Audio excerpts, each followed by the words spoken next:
despreza, não fala sobre aquele erro. Então, a negligência emocional é quando o abuso vem de forma invisível. Ele não é evidente aos olhos das outras pessoas, mas ele causa uma dor emocional tão profunda quanto aquela criança que recebe gritos todos os dias e ela deixa danos, principalmente porque nos primeiros anos de vida, o cérebro humano está em pleno desenvolvimento. E uma das principais coisas que a gente precisa para ter saúde emocional ao longo da vida é se sentir pertencente e se sentir seguro. Não só fisicamente, mas também emocionalmente. O que é a gente se sentir seguro fisicamente? É saber que, puxa, aqui dentro da minha casa, eu sei que eu estou protegido, eu sei que nada de mal vai me acontecer, né? E também a segurança emocional, é ter certeza que eu, como criança, tenho um adulto cuidador para cuidar de mim, para conversar comigo, para me guiar nas minhas dificuldades, porque muitos pais acham que a criança já nasce sabendo pensar, já nasce sabendo raciocinar e acabam olhando para o comportamento, para os desafios do comportamento infantil como uma afronta, como um ataque proposital. Você está querendo me manipular, você está querendo me atacar. E isso acaba levantando uma barreira no pai e na mãe, que ele acaba se protegendo dessa criança, ao invés de ajudá-la a lidar com uma frustração, ao invés de ajudá-la a lidar com aquela emoção difícil, como a raiva, por exemplo, ou o medo. E é justamente nessa falta de compreensão de que a criança precisa de uma ajuda para se autorregular, para lidar com aquelas emoções difíceis, é que começa a negligência emocional.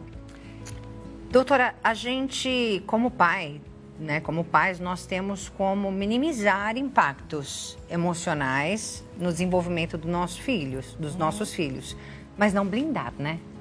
É impossível, sempre vai ter alguma coisa. É impossível, eu falo que a gente, principalmente os pais que costumam começar a buscar esse conhecimento da neurociência, da neurobiologia do trauma, imediatamente eles vêm com um sentimento de culpa. Ai, meu Deus, eu estou me sentindo culpada porque eu estou achando que a culpa do meu filho ser assim assado é minha. E nunca é sobre culpa.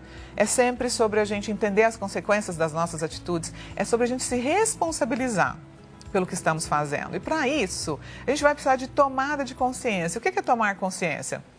É olhar para um padrão aprendido lá atrás, seja com os nossos pais, com os nossos avós, entender que a gente está repetindo um padrão aprendido. E a partir dessa tomada de consciência, você fala, caramba, eu escolho conscientemente aprender a fazer diferente. Mas esse aprender a fazer diferente, esse desenvolver habilidades emocionais que nós ainda não temos, parte de um lugar que é nos dar a educação emocional que a gente não recebeu. E para isso, não é não ficar brava, não é não ficar triste, porque é impossível impedir uma emoção.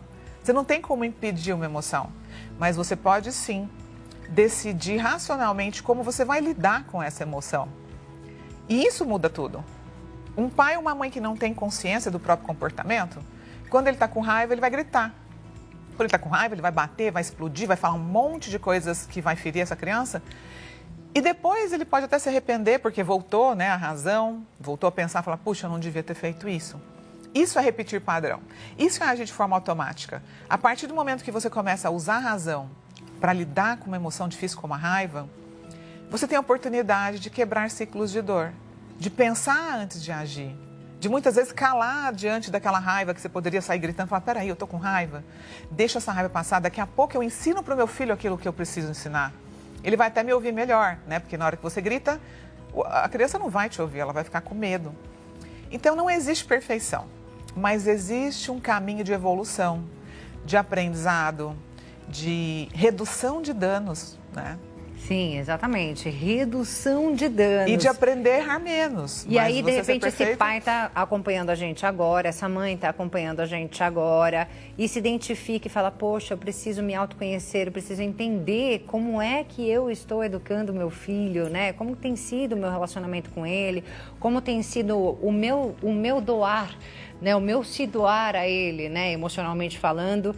E aí a pessoa, ela identifica algumas questões, alguns problemas e fala, não, a partir de agora então eu vou ser diferente, eu vou me autoconhecer, eu vou buscar mudar, vou tentar reduzir os danos. Se esses danos já existem, porque eles foram construídos até aqui. Sim. Dá pra gente voltar atrás? Essa é a segunda maior pergunta que eu recebo. Assim, primeiro é da culpa, o que eu faço? E agora, depois que eu descobri que dá para mudar, como que eu faço para mudar o que aconteceu, né? Gente, nós infelizmente não temos esse poder de voltar no passado e refazer memórias. A gente não consegue fazer isso. Sim. Você não tem como. Mas é claro que a partir do momento que você entende que o que você estava fazendo estava causando problemas e danos, você tem a oportunidade, a partir de agora, mudar o seu comportamento e começar a construir um novo relacionamento com seu filho. Uhum.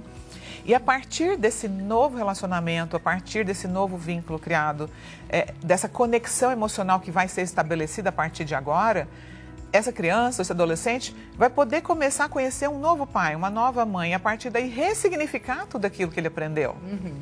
Entender, tipo, tem muitos pais que falam, nossa, Thelma, eu fiquei tão triste porque eu sempre bati no meu filho e agora quando eu vou para bater, eu paro, só que eu vejo que o meu filho, só de eu chegar perto, ele já se defende como se eu fosse bater nele. Você vê, a criança já está esperando apanhar, ela já está esperando um tapa, ela já está esperando um ato de agressividade, instintivamente ela já se defende. E muitos pais ficam tristes de perceber esse padrão. Mas com o passar do tempo, quando esse pai e essa mãe começam a conversar, começa a lidar com as próprias emoções, começa a guiar e orientar essa criança de forma, claro que respeitosa, mas com limites respeitosos, né? Sem ferir, sem agredir, essa resposta ao medo que foi instalado por tantos anos, ela começa a diminuir. Porque o cérebro dessa criança começa a perceber, caramba, agora eu já me sinto seguro de falar, eu já me sinto segura de poder expor o que eu sinto, o que eu penso. Papai e mamãe agora, né, validam as minhas emoções. Então, é um caminho de reconstrução muito importante a ser feito. Exatamente, porque aquilo que você falou, a gente vem seguindo um padrão daquilo que foi aprendido na nossa infância. Exatamente. Né? E aí, muitas vezes, a gente coloca isso ali na criação dos nossos filhos, sem muitas vezes entender que está agindo de forma negligente. Claro, porque a pessoa, ela simplesmente pensa, eu fui educado assim, então é assim que se faz. E não necessariamente porque quer, é porque não conhece outras formas de agir. Sim. Porque eu falo que nenhum pai ou mãe quer viver com raiva, quer viver explodindo, quer viver gritando. Isso também faz mal para a saúde emocional de toda a família, né? Então, a partir do momento que a gente começa a aprender novas formas de lidar com os desafios, o bem-estar emocional é para todos, para os pais, para os filhos e para o ambiente familiar. Bora aprender um pouquinho sobre isso, então já no próximo bloco a gente segue falando sobre esse assunto. Nós vamos agora a um breve intervalo, já voltamos.